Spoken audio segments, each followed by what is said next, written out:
I have the privilege today of continuing our series in the Psalms, a short series we're doing called Songs for Life. And today we're looking at Psalm 95. So if you have a Bible, you want to find Psalm 95. And appropriately, having heard that report from New Day, the theme of this is worship. We're going to have a good day today. Before I start on that, though, let me just show you something to start. I'm going to show you a series of photos which are from a shop window display. I think it's from Selfridges in Oxford Street a few Christmases ago. So if you just put that first photo up, there you can see there's a dress, you can see in the reflection, and the big word in big bold letters is want. You know, you've got to want that dress. Okay, next one, desire. There's a bag there in the shop window, and it's kind of like this bag is something to be desired, and it will make you desirable. Okay, next one, wish. Next one, envy. This jacket, this Burberry jacket, you got it. There's something to be envied. Next one, crave, and then adore. Next, fixate, then lust, then obsess, and then in case we're in any doubt what this is really about, the final one, worship. And I'll say a bit more about this a bit later, but just from the start, let's not make the mistake of thinking that worship is purely a religious activity. It's something that's hardwired in all of us. Worship is hardwired in every human being. It's not a question of if you worship. It's a question of what you worship. And what you worship shapes and defines everything in your life. Now, the Bible, of course, is very clear that our worship, our longings, our desires are to be directed towards God first.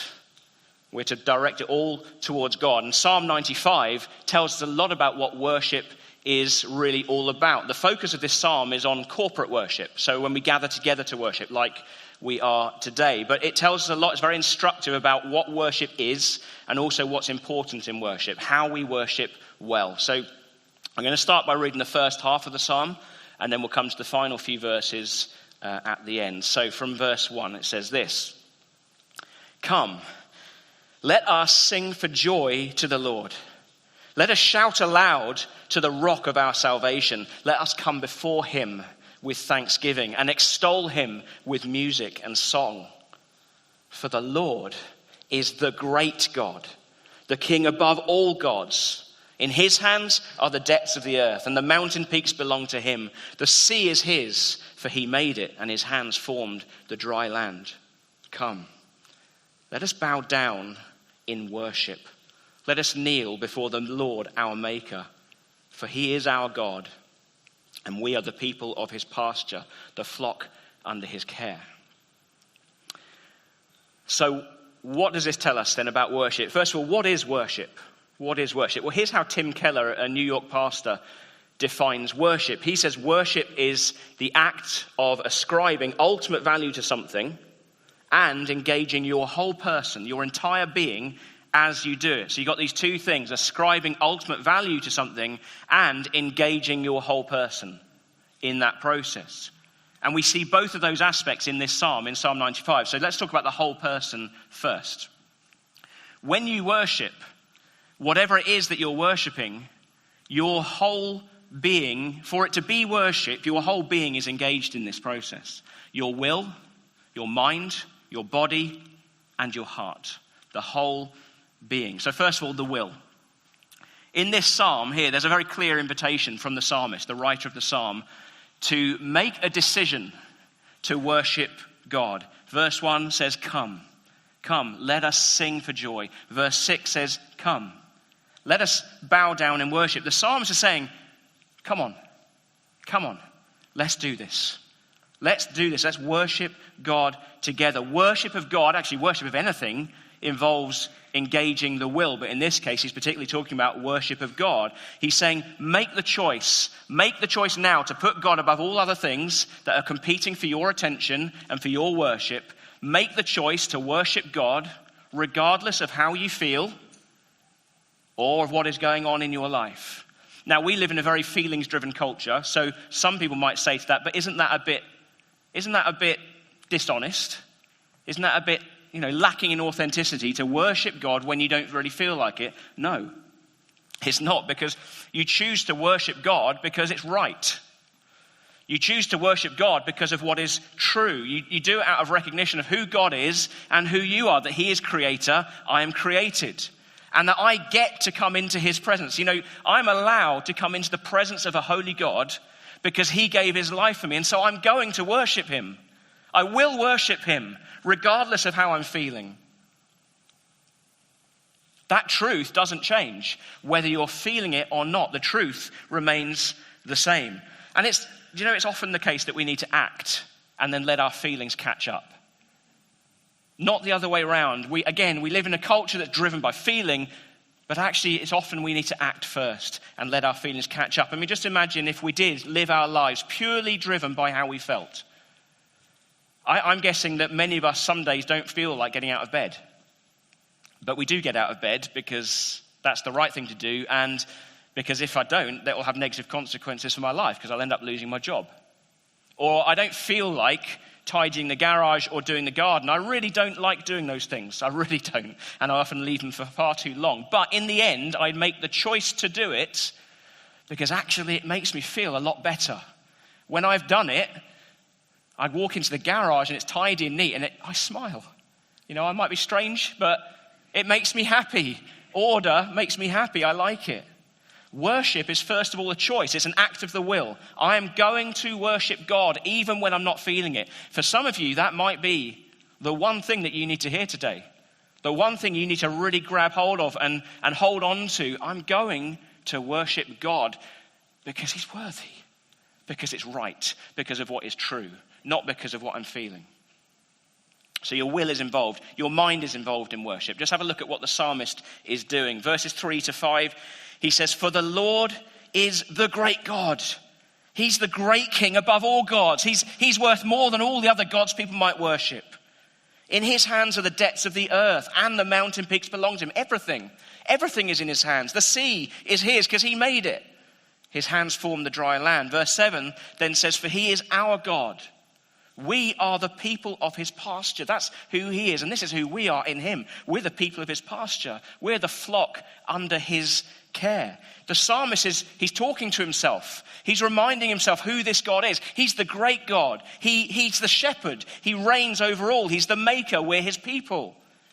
And he's thinking about these things. He's weighing them. He's pondering. He's meditating on these things. He's treasuring all these different aspects of the greatness of God until it breaks through in his life. And it breaks through in his heart and it starts to change him. Your mind has to be engaged in worship. Worship starts rationally. It starts with thinking about and then declaring who God is, what he's done, until it dawns on you. Until there's breakthrough in your heart and you really see his worth. You see his value. You see his beauty, and you grasp it in such a way that it starts to shape your life and shape your heart. Again, it's pretty obvious. What we fill our minds with shapes how we feel. We can make ourselves feel very sad very easily by thinking about sad things. If you ever do that. You imagine terrible things happening. Your mind can just run away with you. You start to imagine the terrible things happening to someone in your family and you can make yourself feel terrible by filling what you fill your mind with. Equally, you can make yourself feel happy by filling your mind with happy things. The mind has to be engaged in worship, pondering, thinking, treasuring, meditating on the words that we're singing or the words of scripture that have just been read. That's why sometimes it's really helpful when we come to a line in a song and we're able to just kind of home in on it and just repeat it a few times. That can be a very powerful moment, because what are we doing? We're engaging our minds. We're thinking about, we're chewing over. This is what Neil was talking about last week with scripture, to chew it over, to mutter it to yourself, to meditate on it until there is breakthrough in your heart. It's perfectly possible to sing these songs that we sing with a vacant mind, just going through the motions or maybe thinking about what you're doing later, but that's not worship. That's just moving your mouth and making sounds of varying degrees of tunefulness. Worship involves the whole person. So your will, your mind, your body. Verse 1 talks about singing and shouting. That's ways of using your body in worship. Verse 6 says, come, let us bow down in worship. Let us kneel before the Lord our Maker. So the psalmist is inviting people to not only engage your will, make a choice to worship, engage your mind, think about, fill your mind with the things of God, but also to engage your body in worship. And again, it kind of makes sense. Just like what we fill our minds with can affect how we feel, what we do with our bodies can affect how we feel. So I don't know if you've ever been in a situation where you're feeling very, very nervous, like, I don't know, going to a job interview or going on the stage or something you feel really nervous. Well, in that situation, often something you'll see people do is something like this. They'll go, deep breath, shoulders back, head up. Because you're trying to breathe, you're trying to use your body to breathe a sense of confidence and positivity and overcome what you're feeling. Or, I don't know, you might find yourself lying on the sofa after a very big meal and you just feel a bit bloated, you feel a bit lethargic, and you're thinking to yourself, I really need to get up and go for a walk because I know that will make me feel better. Now, you have to force yourself to do it because the sofa is also very comfortable and very inviting at those moments. But you've got to force yourself, you've got to engage the will. But when you do that, your use of your body does lead to you feeling different. It's the same with using your body in worship. Whether that's shouting or clapping or lifting your hands or dancing or kneeling or bowing or lying on the floor, it's all part of worship. And it's all part of actually saying, come on, heart, catch up.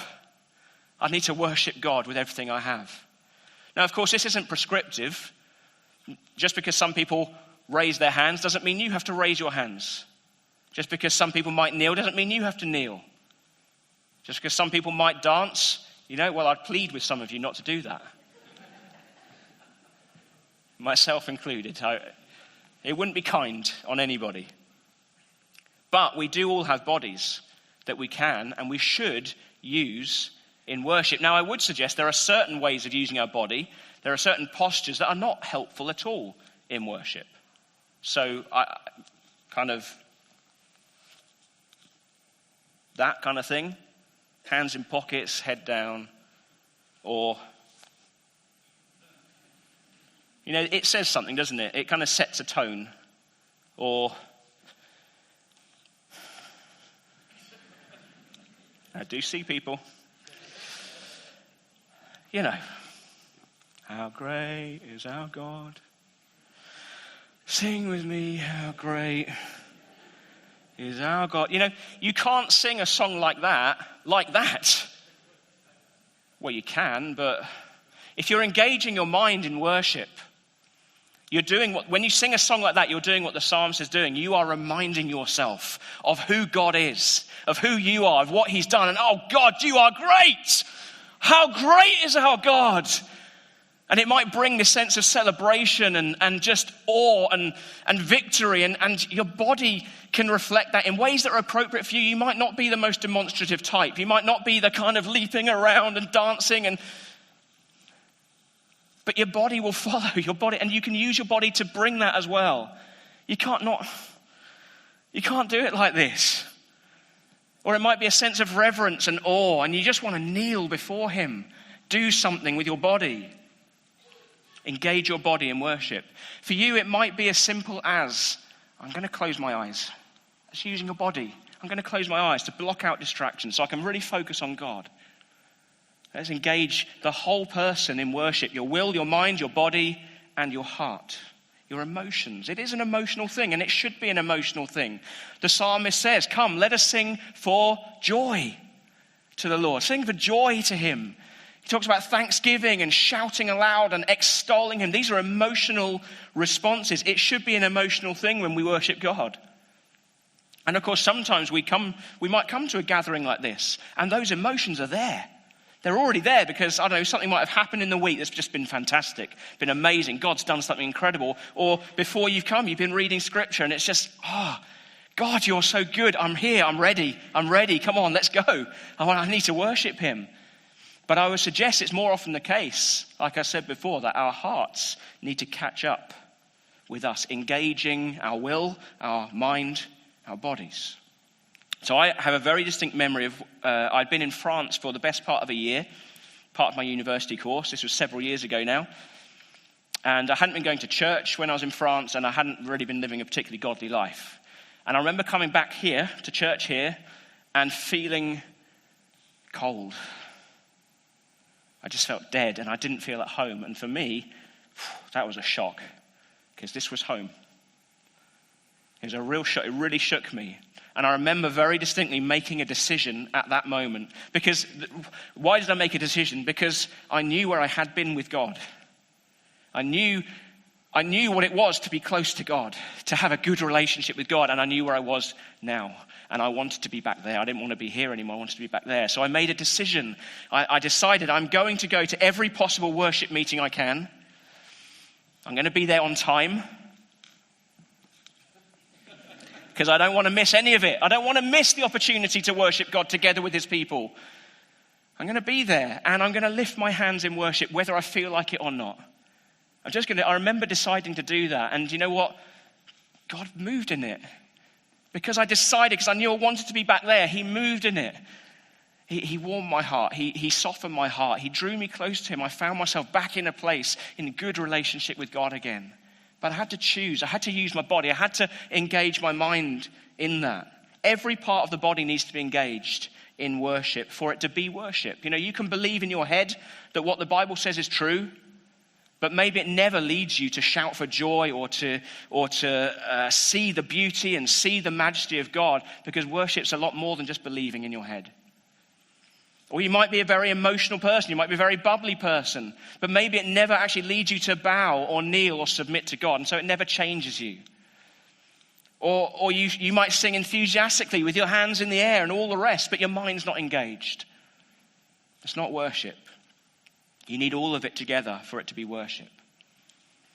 Okay, so remember back to that definition that worship is the act of ascribing ultimate value to something and engaging your whole person, your entire being, as you do it. So we've talked about the whole person, but what about that first part, ascribing ultimate value to something? Well, what is it in this psalm that triggers the joy and the shouting and the thanksgiving and the kneeling and the bowing? What is it that triggers the giving of the engaging of the whole self in worship? Well, verse 3 says, for the Lord is the great God. Verse 7 says, for he is our God, and we are the people of his pasture. The psalmist is saying, look, you give your whole self in worship. You engage the whole person in worship. First of all, for this is who God is.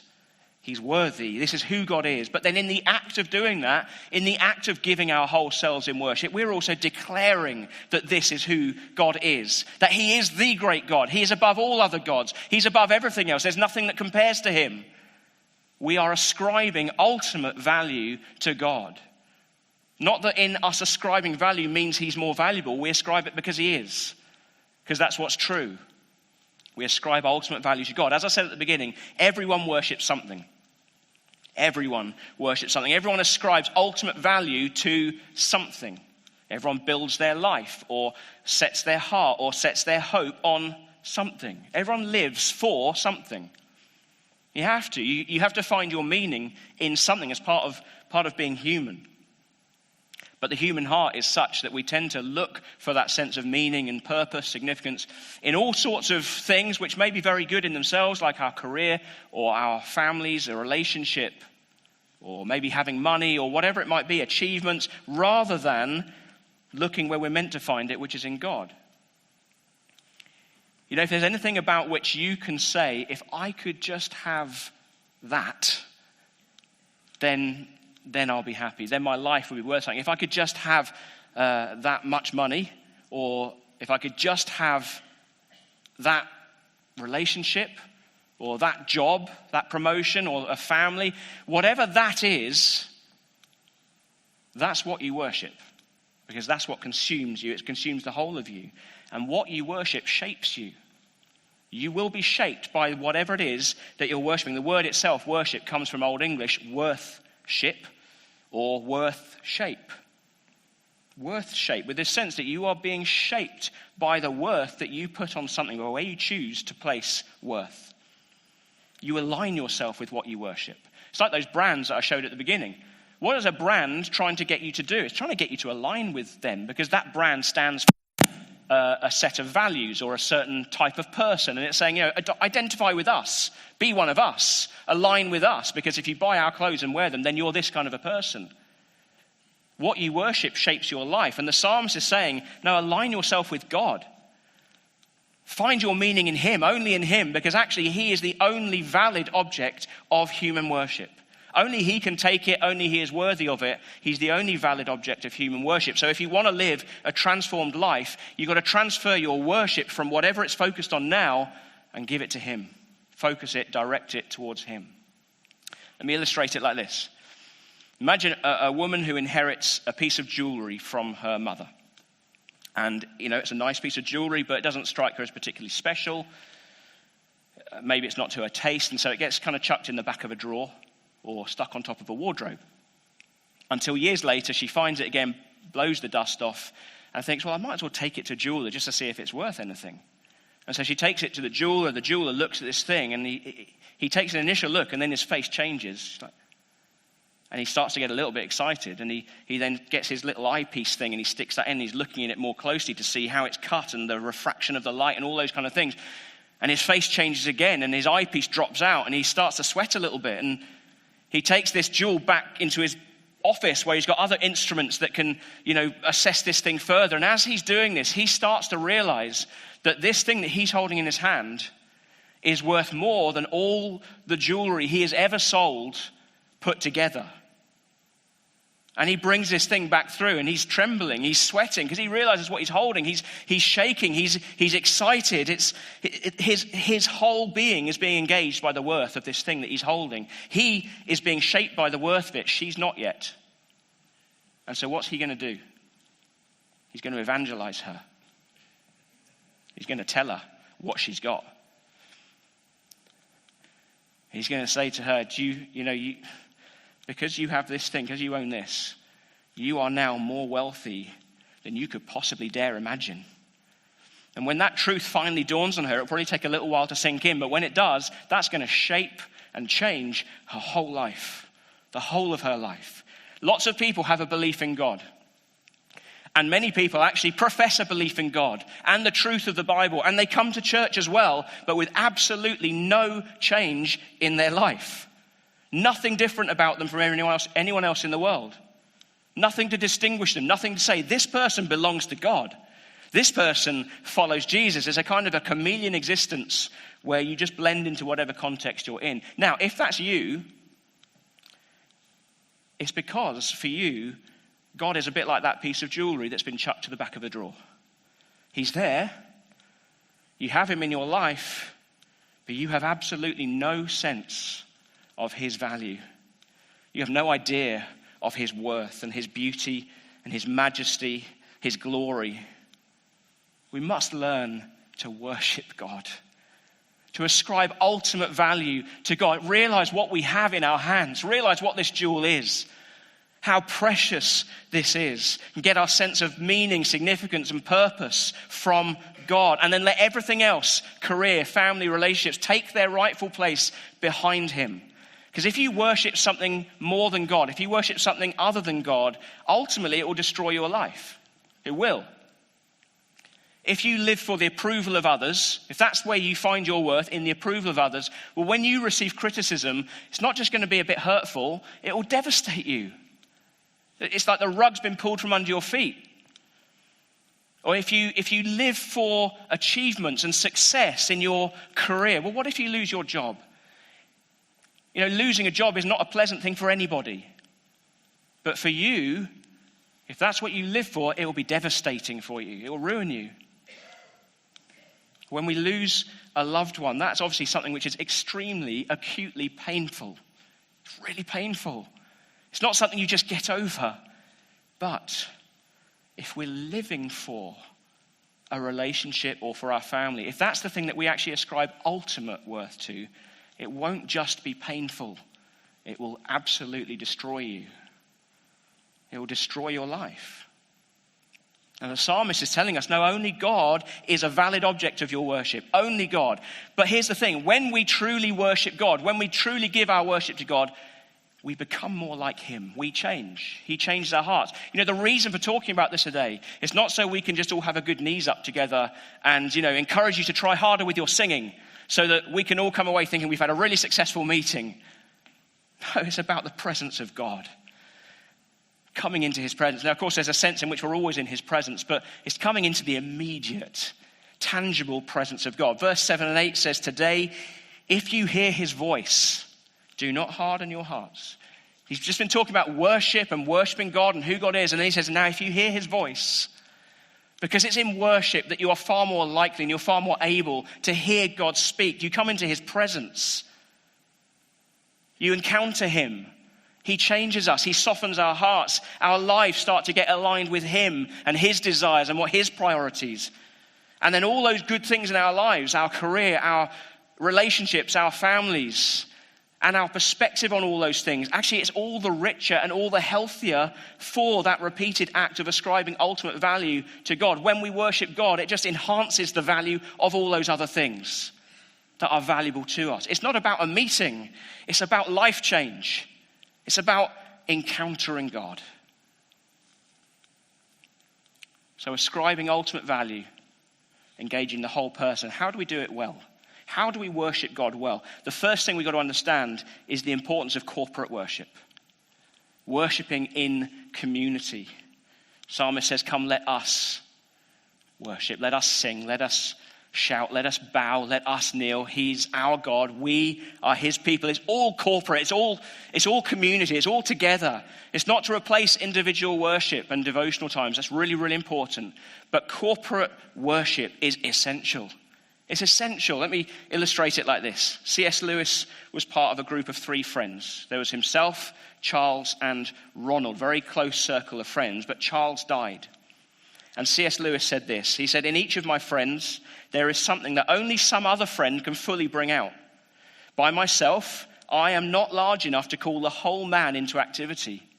I want other lights than my own to show all his facets. Now that Charles is dead, I shall never again see Ronald's reaction to a specifically Charles joke. Far from having more of Ronald, having him to myself now that Charles is away, I have less of Ronald. His point is this: you can only fully know a person in community, in fellowship. One-on-one, you only see the part of that person that you bring out. It takes community and seeing a person in community to see all the different facets, all the different parts of that person. Now, if a finite human being can't be fully known one-on-one, how much more is that true of God, the infinite creator of the universe? It is essential to meet regularly, not just every now and again, regularly with others, to worship, to pray, to study the word. This is the most important part of my week. I mean it. I need this. I need to be with you. I need to worship with you and pray with you and study the word with you, to see God reflected in you. I absolutely need this. When I hear people talking about being a Christian and, well, I just follow the Bible, but I don't need to go to church to do that. Oh, give me a break. Come on.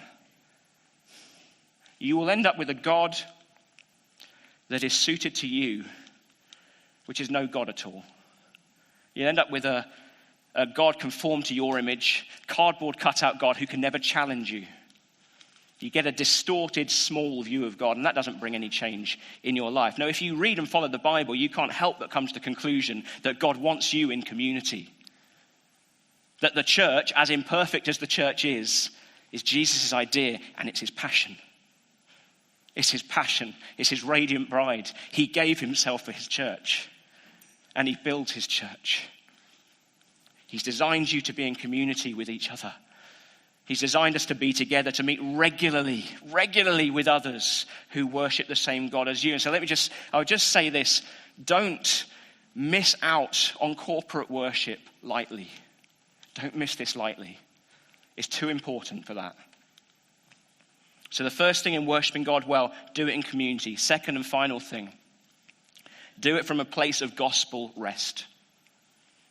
Do it from a place of gospel rest. This psalm has a bit of a strange ending for a psalm about worship. Let's have a look at what it says. It says, today, if you hear his voice, do not harden your hearts as you did at Meribah, as you did on that day at Massah in the desert, where your fathers tested and tried me, though they had seen what I did. For 40 years I was angry with that generation. I said, they are a people whose hearts go astray, and they have not known my ways. And so I declared on oath in my anger, they shall never enter my rest. It's a strange ending to a psalm about worship, isn't it? You start getting to God's anger, and they shall never enter my rest. Well, it's referring to something that happened in Israel's history when they were wandering around in the wilderness and they wanting to get to the promised land, and importantly, to the rest that promised land offered. Because this existence in the wilderness was not easy. This was really, really hard.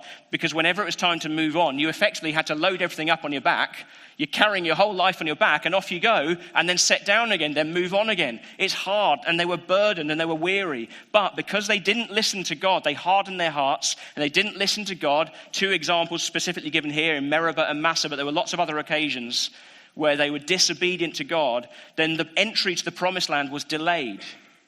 The entry to that rest of God was delayed, and for some of them, they never got it. They never did enter God's rest. Now, Hebrews chapter 4, Hebrews is in the New Testament.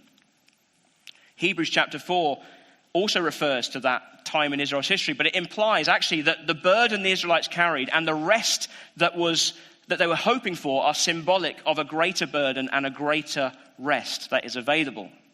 So Hebrews 4, 9-10 says, there remains then a Sabbath rest for the people of God. For anyone who enters God's rest also rests from his own work, just as God did from his. If you enter the rest of God, you rest from your own work. What does that mean? What's that talking about? What does it mean by our own work?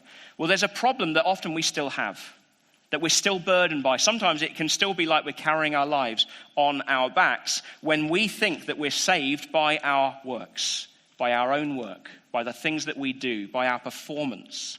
Again, this comes back to worth. We do have a tendency to look at our performance to feel that we are worth something, whether that's success at work or having money, or being a good moral person, or being a liberal kind of person, or whatever type of person it might be, to feel that your life counts for something. But when we try to get our worth from things like that, it's a burden.